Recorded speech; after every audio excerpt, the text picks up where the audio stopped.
Ein bisschen dazu. Ich hab recht dazu, dass ich in dem Wald drin bin. Ich sag dir die Rotnase noch so lang, bis es lebt wird. Saublöde Weib. Für uns geht's kein Tode. Nee!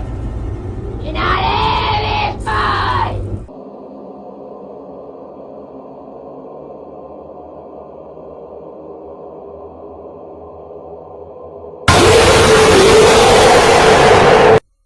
Hai teman-teman, selamat datang di channel kami. Kali ini, kita akan membahas salah satu kasus kerasukan paling kontroversial dan mengerikan yang pernah terjadi di dunia, yaitu kisah Anneliese Michel. Kasus ini bukan hanya tentang kerasukan, tetapi juga melibatkan elemen hukum, agama, dan kesehatan mental. Penasaran dengan detailnya? Yuk, simak cerita lengkapnya sampai habis. Anneliese Michel adalah seorang gadis muda asal Jerman yang lahir pada 21 September 1952 di keluarga yang sangat religius. Ia tumbuh sebagai seorang gadis yang cerdas, berbakat, dan dikenal taat dalam menjalankan ajaran Katolik. Namun, hidupnya berubah drastis saat ia mulai mengalami gejala aneh yang kemudian dianggap sebagai tanda kerasukan. Gejala pertama mulai muncul pada usia 16 tahun, ketika Anneliese mengalami kejang-kejang dan kehilangan kesadaran. Ia didiagnosis menderita epilepsi lobus temporal, sebuah kondisi medis yang dapat menyebabkan halusinasi, kejang, dan perubahan perilaku. Dokter memberikan pengobatan, tetapi gejala-gejala aneh terus berlanjut. Anneliese mulai melaporkan bahwa ia mendengar suara-suara misterius, melihat bayangan menakutkan, dan merasakan kehadiran makhluk jahat di sekitarnya. Ia juga menunjukkan perilaku yang tidak biasa, seperti menolak untuk menyentuh benda-benda keagamaan seperti salib atau air suci. Keluarga Anneliese, yang sangat religius, mulai percaya bahwa kondisi ini bukanlah masalah medis, melainkan kerasukan roh jahat. Mereka meminta bantuan gereja untuk melakukan eksorsisme. Namun, permintaan ini awalnya ditolak karena gereja Katolik memerlukan bukti kerasukan yang kuat sebelum menyetujui eksorsisme. Gejala Anneliese semakin parah. Ia sering berteriak dan berbicara dalam bahasa yang tidak dimengerti.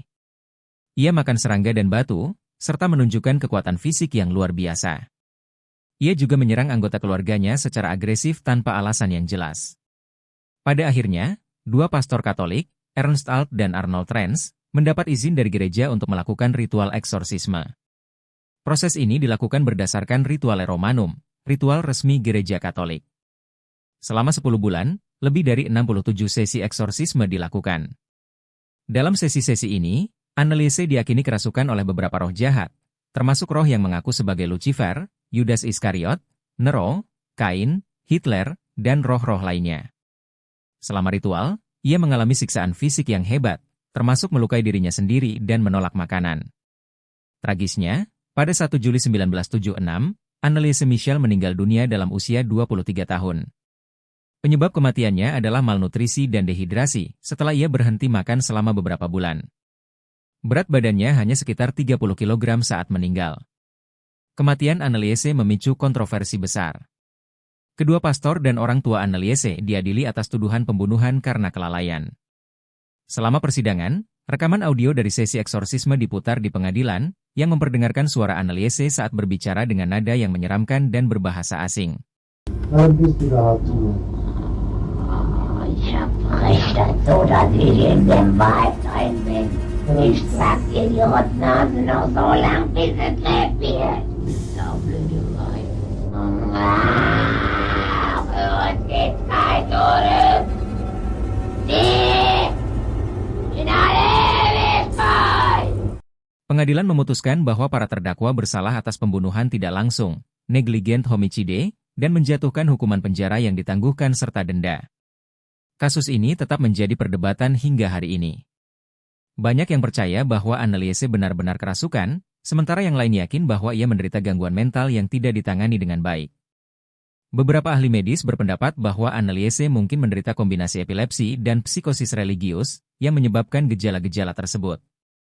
Dari sudut pandang gereja, kasus ini menjadi peringatan akan pentingnya kehati-hatian dalam menangani kasus kerasukan.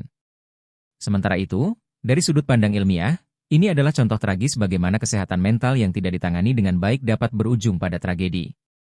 Kisah Anneliese Michel adalah pengingat bahwa kesehatan mental, keyakinan agama, dan pengaruh sosial dapat saling berinteraksi dengan cara yang rumit. Penting bagi kita untuk selalu mempertimbangkan pendekatan medis dan spiritual dengan bijaksana, terutama dalam kasus-kasus yang melibatkan kepercayaan mendalam. Kisah Anneliese Michel adalah salah satu cerita paling tragis yang pernah ada, menggabungkan elemen misteri, horor, dan kontroversi hukum. Apakah ini benar-benar kasus kerasukan, atau sekadar kesalahpahaman medis yang fatal? Bagaimana menurut kalian? Tulis pendapat kalian di kolom komentar. Jangan lupa untuk like video ini, subscribe channel, dan nyalakan lonceng notifikasi untuk pembahasan menarik lainnya. Sampai jumpa di video berikutnya, dan tetap jaga kesehatan mental kalian.